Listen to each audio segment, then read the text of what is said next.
9वां अध्याय है जो धमनी व्याकरण शारीर यहाँ पे बताया।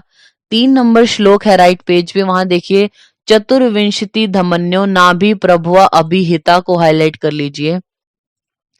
चतुर्विंशति 24 हमारी धमनियां होती है, नाभि प्रभुआ नाभि से उत्पन्न हुई तो सिराओं का मूल स्थान भी नाभि को बोला और धमनियों का मूल यानी स्टार्टिंग पॉइंट भी यहाँ पे नाभि को बोला गया है। तो आप यहीं लिख लीजिए चरक 200 धमनियां। आचार्य जो चरक है उन्होंने 200 धमनियां बताई और सुश्रुत ने 24 धमनियां बताई हैं। फिर 4 नंबर श्लोक में बोला कि ये कौन सी होती है, तो नाभि से उत्पन्न जो धमनियां है वो 10 ऊपर की ओर जाती हैं, 10 नीचे की ओर, 4 तिर्यक होती हैं। तो इस प्रकार से हमारी क्या होती हैं 24 यहाँ पे बताई गई। अब ये इनकी जो वो डिटेल थोड़ा सा बता रहे हैं कि किस प्रकार से विभक्त होती हैं।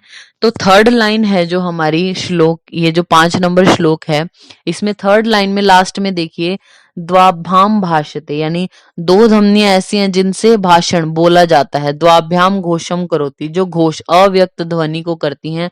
द्वाभ्याम स्वपति, 2 धमनी ऐसी जो सोने में काम करती है, सोया जाता है जिनसे। द्वाभ्याम प्रतिबुद्धते, 2 जागने वाली। द्वे अश्रुवाहिन्यो, अश्रु वहां धमनियां 2 होती हैं।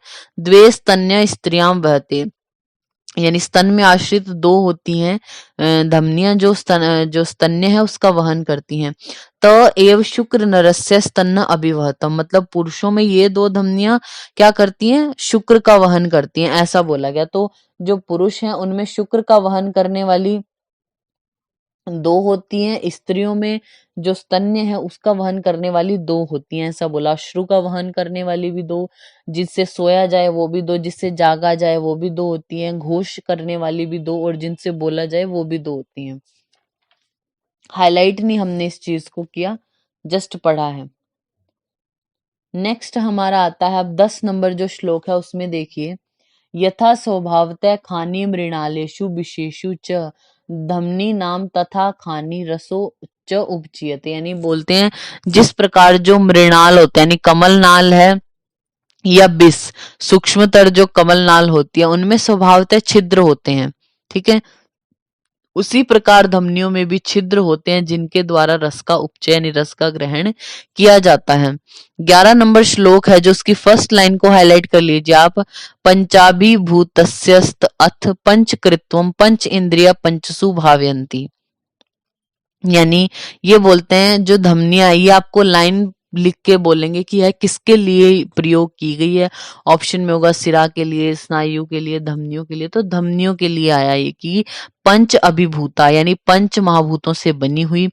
पंचकृत्वम यानी क्या बोलते हैं जो हमारी मतलब पर्याय से 5 प्रकार की ये होती है। पंच इंद्रिय यानी पांचों इंद्रियां हैं इसकी।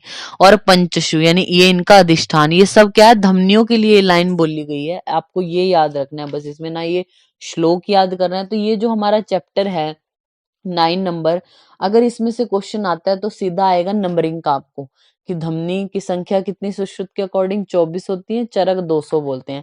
उसके बाद जो आपको क्वेश्चन आता है नेक्स्ट पेज निकाल लीजिए 96 नंबर श्लोक, इस चैप्टर में से यहाँ से स्रोतस से क्वेश्चन आपसे पूछा जाएगा।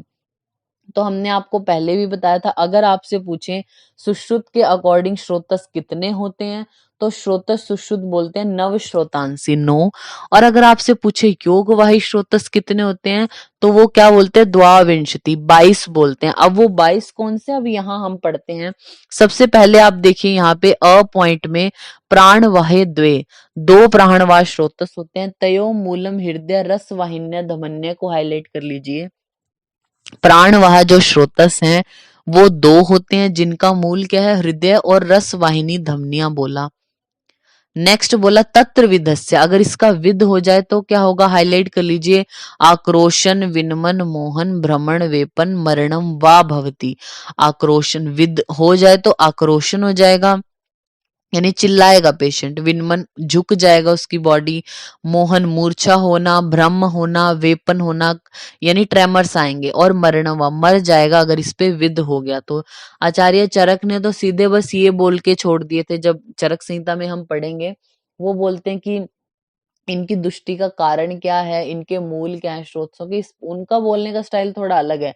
इन्होंने बताया कि ये प्राणवाहे द्वे, प्राणवाह स्रोतस दो होते हैं, इनका मूल ये है और विद हो गया तो ये होगा। एक ही टाइम पे बता दिया सब कुछ। तो आपको हाईलाइट रखना है हर स्रोतस के बारे में, उसका मूल और उसके क्या परिणाम हो गए अगर वो विद हो गया, इंपॉर्टेंट है, याद रखना है। तो प्राणवाहे द्वे तयो मूलम हृदय और रस वाहिन्य धमनी, और अगर विद हो गए तो आक्रोशन विनमन मोहन भ्रमण वेपन मरणम वा।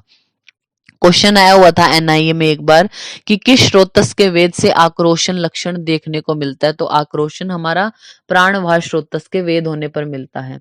नेक्स्ट अ पॉइंट में है अन्नवाहे द्वे, अन्नवाह स्रोतस दो होते हैं, उनका मूल क्या है, आमाश्यो अन्नवाहिन्य धमन्य, आमाश्य है और अन्नवाहिनी धमनियां हैं। तत्र विधस्य, इसका अगर इसका विद हो गया तो क्या होगा, आधमानम, आधमान होगा।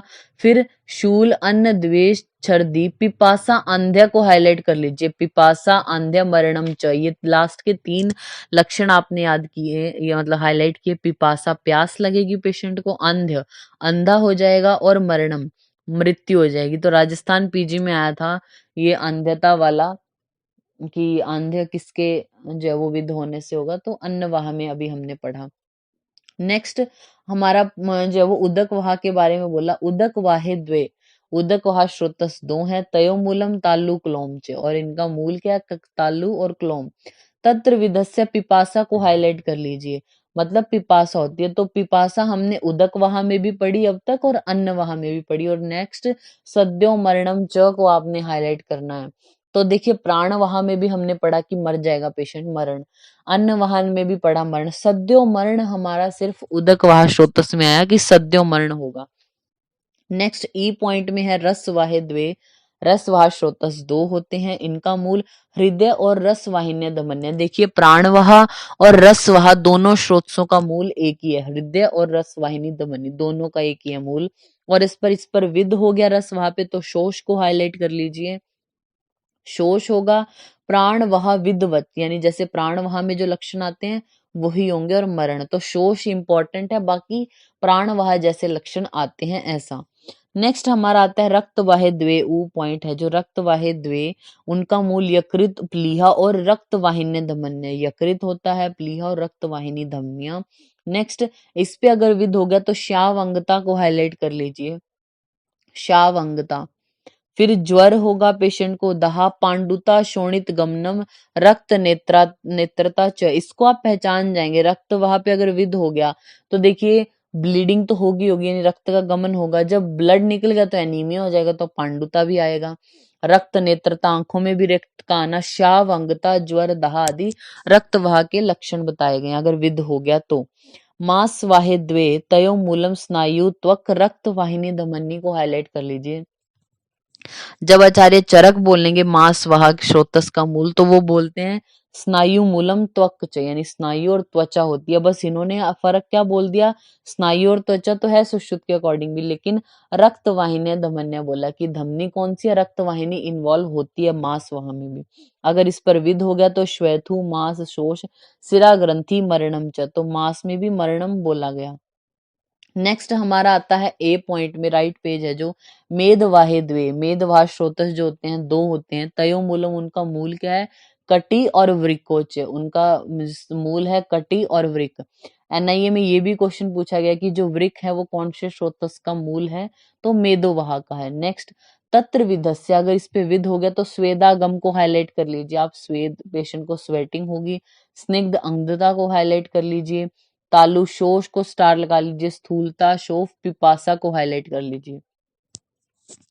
स्वेद आगम हाईलाइट किया आपने, स्निग्धता तालु शोष और पिपासा हो जाएगा पेशेंट को। तो आप पेज के टॉप पर लिख लीजिए पिपासा। पिपासा जो ये लक्षण है आपने अन्नवाह, उदकवाह और मेदवाह तीनों स्रोतों में पढ़ा। प्यास जो लगती है पेशेंट को, थ्रस्ट, वो अन्नवाह में भी विद होने पर लगेगी, उदकवाह के और मेदवाह के विद होने पर पढ़ा। नेक्स्ट हमारा आता है मूत्र वहे द्वे, मूत्रवाह स्रोतस दो हैं आपके, तयो मूलम उनका मूल क्या है, मेड्र लिखा है यहाँ पे, तो इसके ऊपर बस्ती भी लिख लीजिए, बस्ती और मेड्र दोनों होते हैं, मिस है यहाँ से, आप लिख लीजिए मूत्र वाहे द्वे तयो मूलम बस्ती मेड्र च, बस्ती और मेड्र है। तत्र विदस्य, अगर उनपे विद हो गया आनद्वस्तिता, जो बस्ती है वो बिल्कुल फूली हुई हो जाएगी। मूत्र निरोध, स्तब्ध मेड्रता, ये आप पहचान ही जाएंगे, बस्ती में फूला हुआ होना, मूत्र का रुकना, स्तब्ध मेड्रता, ये मूत्रवात स्रोतस के वेद के लक्षण है। नेक्स्ट हमारा आता है पुरीश वहे द्वे तयो मूलम पक्वाश्यो गुद च, जो आपने हाईलाइट किया। नेक्स्ट इनके विद होने से क्या होगा, अनाहो पे स्टार लगा लीजिए, दुर्गंधता ग्रथित आंत्रता च, अनाहा आपने जो वो स्टार लगाया, तो आप पेज के टॉप पर लिखिए अनाहा। अनाहा लक्षण है पुरीश वहा का।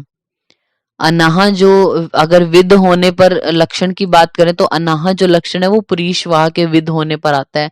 और उसके जस्ट नीचे लिखिए आधमान अन्नवाह स्रोतस के।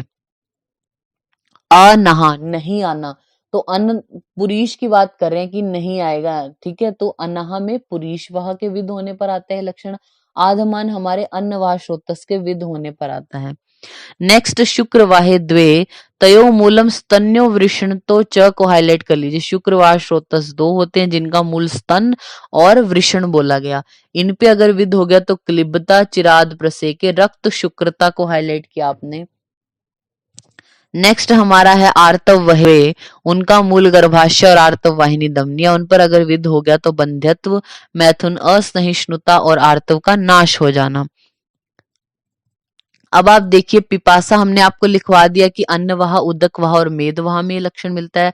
अनाहा हमारा पुरीश वहा में, आधमान हमारा जो मिलता है वो अन्नवाह में। अब आप लिखिए मरण। मरण जो एक लक्षण बोला कि मृत्यु हो जाएगी, तो वो प्राणवाह में भी आया, अन्नवाह में भी आया। प्राण, अन्न, रस और मांस। प्राण, अन्न, उदक में भी है, बट उदक में एग्जैक्ट वर्ड है सद्यो मरणम च, तो उदक में भी याद रखना सद्यो मरण वर्ड है। बाकी प्राणवाह, अन्नवाह, रस और मांस, इनमें मरण आया ही आया, रक्त वहां में नहीं आया, बस मरण वाला कुछ, बाकी सब में आया शुरू स्टार्टिंग वालों में।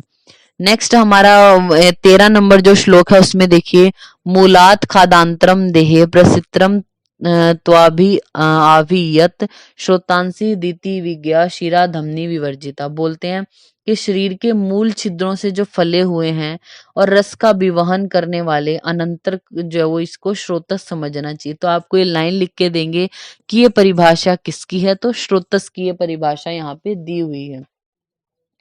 तो ये हमारा जो चैप्टर है 9 नंबर चैप्टर कंप्लीट होता है। इसमें जो इम्पोर्टेंट, जैसा हमने बताया नंबरिंग वाला ही पूछेंगे, धमनी की संख्या कितनी, तो आपने 24 याद रखी। नेक्स्ट जो क्वेश्चन है वो यहाँ पे श्रोतस से ही बनता है, इंपॉर्टेंट है श्रोतस वाला टॉपिक। आचार्य चरक के अकॉर्डिंग भी बहुत इंपॉर्टेंट है और सुश्रुत के अकॉर्डिंग भी इंपॉर्टेंट है। कंपैरेटिव स्टडी जो है वो आपको जरूर करनी है। अभी हमने चरक संहिता में तो नहीं पढ़ा, लेकिन सुश्रुत संहिता का पढ़ लिया, तो इसको अभी पक्का याद रखिए, आप बिल्कुल अच्छे से याद कर लीजिए। जब चरक संहिता में पढ़ेंगे तब आपको जरूर याद आना चाहिए कि उस सुश्रुत ने क्या बताया था और क्या थोड़ा सा डिफरेंस है दोनों में।